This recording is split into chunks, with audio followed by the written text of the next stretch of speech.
Hi, everyone. Thank you so much for joining us for this week's ScotWeek podcast. And I'm Kelsey Yan. I'm the Vice President of ScotWeek. And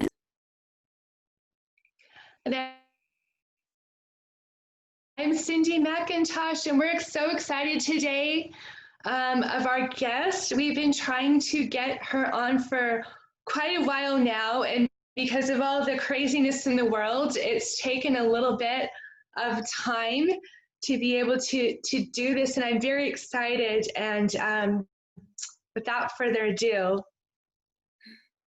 so, this is Anna White, the owner of Scotland Shop in Edinburgh, Scotland, who's joining us from across the world. So, hi, Anna.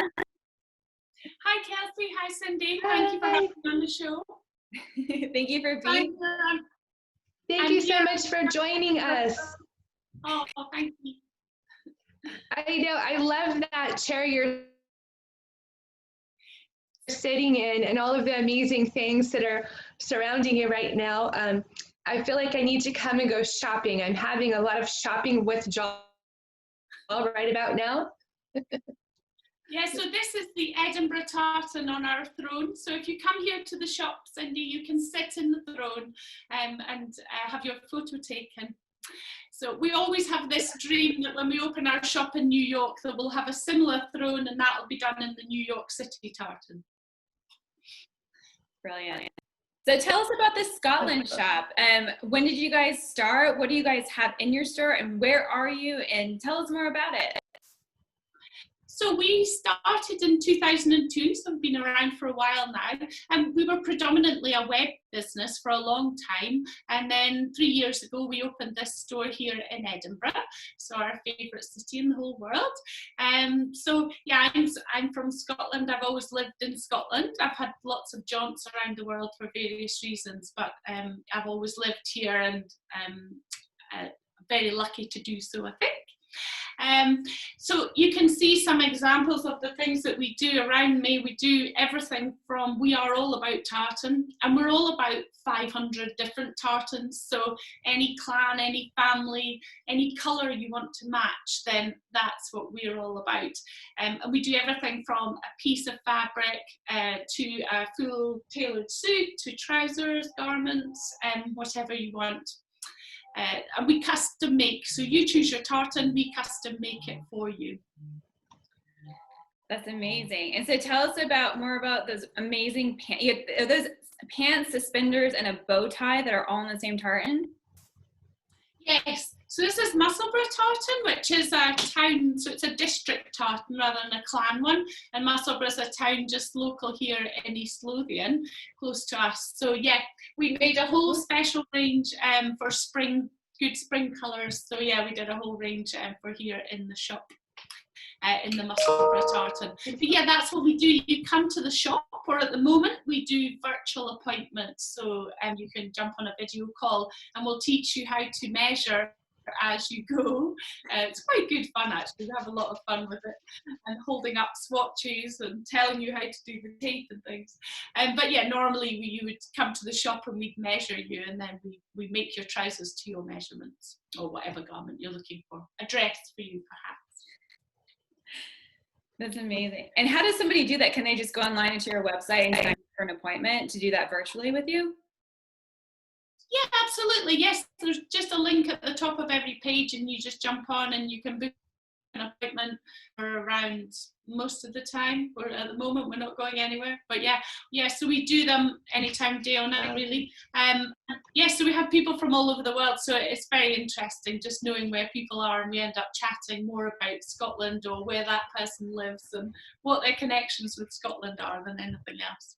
It's a lot. I think that's what's so nice about this business, is it's not, we love our product and we love making the products, and we love it when people come in store and they say, oh, I really like that, but I wish I could have it in my own tartan. And then we say, no, but you can.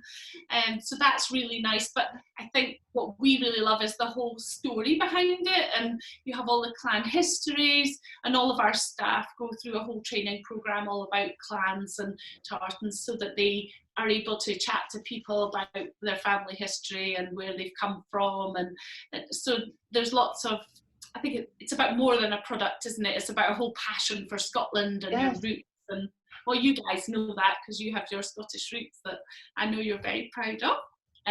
So yeah, it's good fun. It really adds to what we do, I think. I love it. I feel like, when I play my instrument, and so you get the same thing. It's like people want to talk about the history. So it's not just about the tartan. They want to know, oftentimes, more about where did this come from? What is this clan? How many tartans do they have? I'm sure you get a lot of questions, just like I do when I'm playing. People want to come and ask you all kinds of questions about the history behind it. So how fun, and that you're doing these virtually. You're meeting with people virtually. Did you do a lot of that before the pandemic, or did the pandemic kind of thrust you guys into doing these online meetings with people and appointments and measuring and all of that? That sounds amazing. Yeah, absolutely. These crazy things happen and you suddenly think, oh, we had about 8 trips planned to come out to the US and meet all you guys and do Highland Games and do pop-up shop, and we'd already been just before the corona hit the UK. We'd just come back from Florida from 10 days out there traveling around and meeting customers and measuring people. We'd been at a couple of Highland Games and listening to all you fantastic pipers. It's very good fun and beautifully sunny. So then, came home and suddenly the whole year's plan was kind of kiboshed, and what are we going to do instead, and how are we going to reach our customers and still have that personal contact, because it's so nice, isn't it, just to see people and see their expressions. And so the virtual appointments have allowed us to do that. It's not as good as being out there with you, but it certainly has filled that gap, I think. And yeah, it's been good. We've had a lot of fun with it as well as doing the whole selling thing.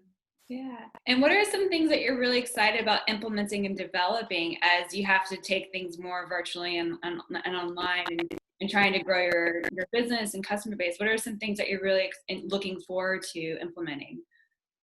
I think it is a bit of a moving feast, and I do feel like I've been on a bit of a roller coaster with this, in that it just suddenly happened. Everything happened so fast, but I feel like now we've almost accepted that the world has changed a little bit, and we're going to have to change the way we do things. So a lot of it is about perfecting our technology so that we can perhaps be chatting to someone on live chat or on the phone, and that we can just quickly move you into a video call if that's what you want to do. If you want to see some swatches and you want us to hold them up or to talk you through them or to do some color matching, maybe show you, if you're choosing a jacket, do you want a lining, can we show you that on screen? And just building on that, I think, is really important. But I think also not losing sight of, we have so many customers in the US, and you are really important to us, and we have a lot of fun with you all. So we're keen to come back out. We're not abandoning our plan of coming out to do actual physical visits as well, but it's just how we manage that, and it's working with all the different locations to make sure everyone's safe, and just managing the risk, really, isn't it, and being sensible. And do you have what's a really fun order that you've gotten in recently from someone? It was like a really cool piece of garment or a really cool tartan that you want to tell us about? We really love doing weddings. So, if someone phones and they say, oh, they're getting married and my husband has such and such a tartan, I really don't like it. So we help them work around that and find a colour or a tartan. Maybe. I'm a McGregor. My husband's my surname's White. So we have the McGregor tartan, and it's really, really bold red. So I'm not really a big fan. So I'm probably one of those classic people who's looking for a little alternative. So during this situation, obviously everyone has had different requirements too. So we've had lots of fun. We've done a lot of car upholstery fabric randomly. So helping people who sending us pictures of their Porsches, which is always nice, and saying, oh, this is the color, can you help find us some fabric, and we're going to recover the seats, and this is the leather color, can we match it up? And so seem to have been doing a lot of that, and I think just because people have had more time to do these kind of projects. And lots of home projects too, lots of people doing interiors, some fun stuff with sofas and curtains and all the home accessories, and yeah. And we've made a lot of face masks as well. We've been doing, just people obviously now having to yes. it's a new accessory. So we've done a lot of face masks in everyone's own tartans. So yeah, it's been different. It's been good fun. That's very fun. But that's really fun. Tell us. Oh, I'm so sorry. Tell us a little bit about the story behind the Scotland shop. Tell us the story of how you came to start the Scotland shop.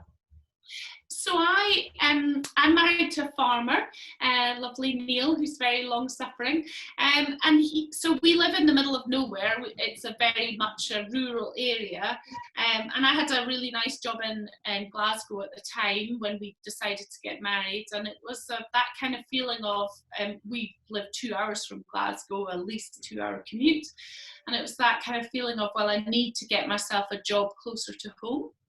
And being such a rural economy, my background's marketing and sales, and that was the kind of job I wanted.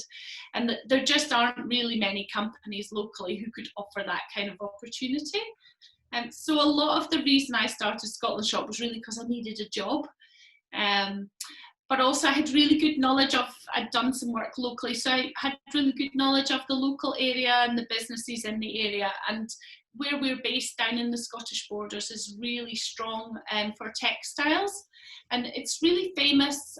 The water is very, very soft in our area, and so when they finish the textiles, when they wash them afterwards, that gives them this really unique softness that is renowned worldwide. I mean, the area of the Scottish borders is well known for its all over the world for its amazing cashmere and other textiles. So, and it's, well, it's funny to think it's the water that actually does that.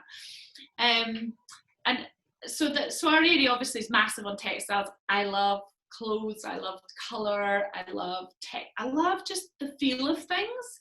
You know, I just like, even being in the shop, I just can't help but touch everything. And because I've been with Corona, I've been packing a lot of the parcels for customers because there's been less staff, so I've been helping doing a lot of that.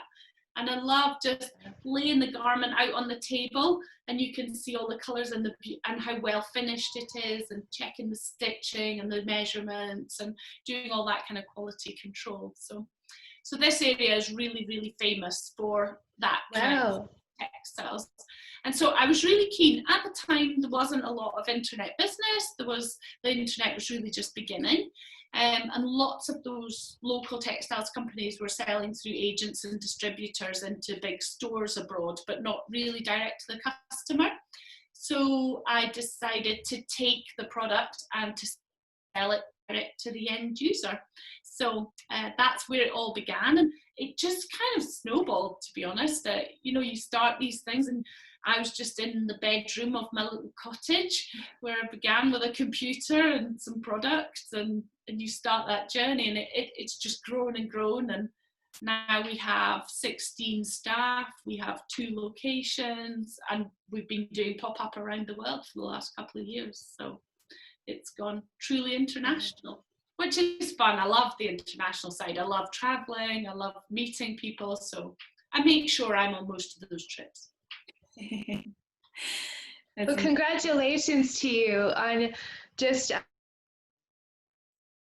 being hugely successful, and I love it that, you know, even though, you know, the pandemic has created some difficulties for us, I feel like we're connecting more with people around the world, and you feel like more, okay, so you have your beautiful shops there in Scotland, then also but now it's kind of like your storefront is now virtual and it's all over the world all at once. And that's exciting too, though, in some respects.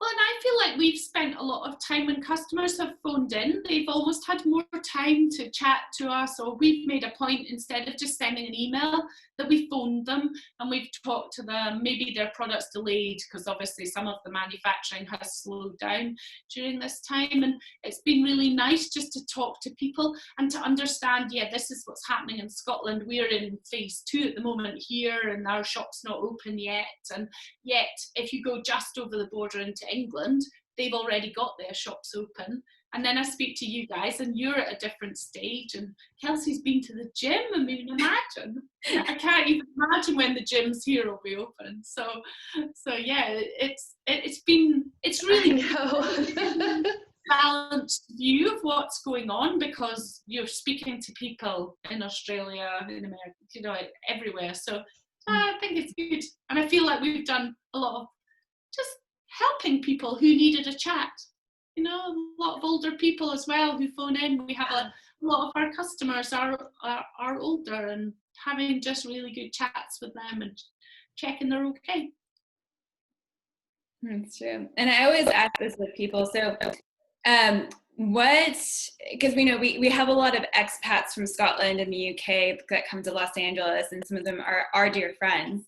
But I'm always curious to see, you know, and you've been to Los Angeles, right?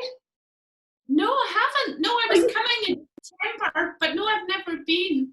Oh my God. I'm dying to come. Goodness. Well, I'm just curious to know, what are your perceptions of Los Angeles, and what are some things that you're anticipating experiencing here? Well, I suppose it's so here, it's so kind of, we're so more rural, I suppose, where we live.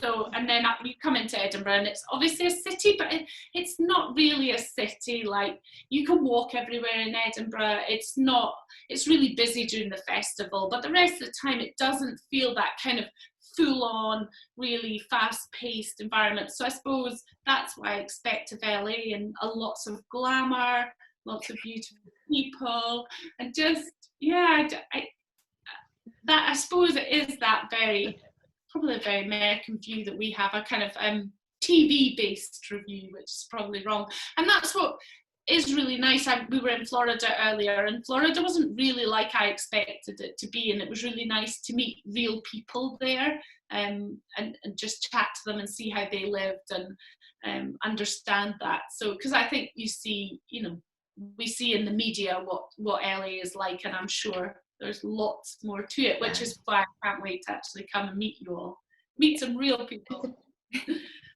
Absolutely. And what is, if you have an American tourist or anyone from around the world coming to Scotland, what's your number one local place that you would recommend someone to check out that you think is magical or really cool?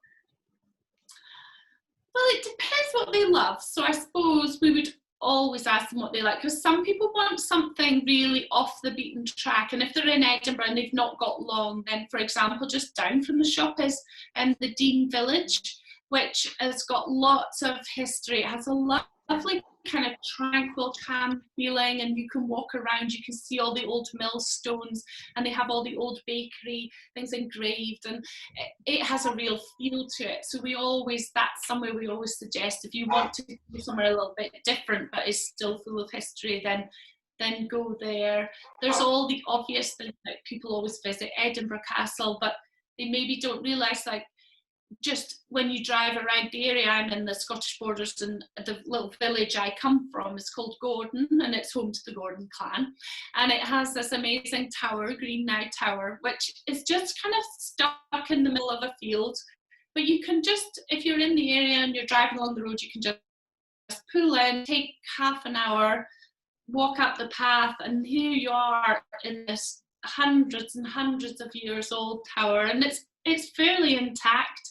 You can go up the spiral staircase, the view from the top is amazing, and you can imagine the Gordon clan in their very first home. So there's lots of little bits like that maybe aren't your immediate big advertised tourist places, but that you can just find as you explore the area.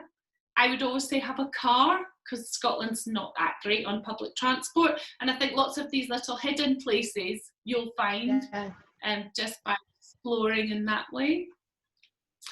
But yeah, locally, lots of lovely whiskies. Just round the corner from us, Uskebe does beautiful whiskies, so we always send people around there. And yeah, Emily, who works in our marketing department, will take you for a haggis pizza in the Grass Market if you're looking for just a nice snack. So, yes, yeah, lots of I random love that things. haggis pizza. I love the haggis pizza. I've had it. It's amazing. I love, and I love Scotland for that reason. I come every year, and I'm there usually for about a month in the summertime, and I like to explore, and I feel like I've seen or explored almost every nook and cranny, but yet every time I come, just like you were talking about, I find something new off the beaten path. There's just amazing history everywhere you go, and there's things everywhere. I don't know how in the world you'd ever find and see absolutely everything, but there's just but you're absolutely right. You'll just be driving on a country road, and you come across some ruin or a castle or something, that's just amazing, and you can stop and usually have a look and have a see. And I love that about Scotland. I love Edinburgh. I love being on foot, running around Edinburgh. It's just such a beautiful city. I've traveled in Europe, and I'm sure both of you have, and many other people watching, but Edinburgh is my all-time favorite city. It's just in Europe, it's just beautiful. I love it. Yeah, I think that the walking thing is I think it's great that you can just walk everywhere and see so much on foot. And yeah, when we did a couple of weeks ago, we've been doing our Wednesday nights series on the sofa, which is another thing we've only done because Corona came, and we had a lovely shop, and we thought, what could we do to just do something, talk about our products and what we do in a different way.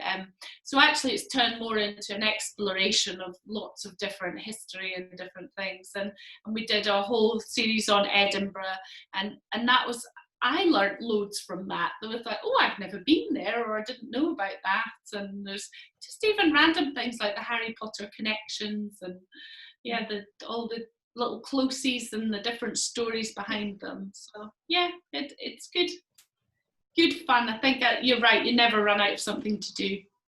Mm-hmm. Absolutely. Well, we're so good. So have you on today. Yeah, is there anything else that you want to share with us, Anna, about your shop, or different things that are coming up for you, or just anything that's on your mind? Don't think so. No, thank you for having me on. It's really nice to share what we're about, and I think I'm really bad for just hiding behind my desk and not really having my face out there. I quite like just working away and hiding. So it's nice to talk about what we do, because it reminds you of all the stuff you do, and I think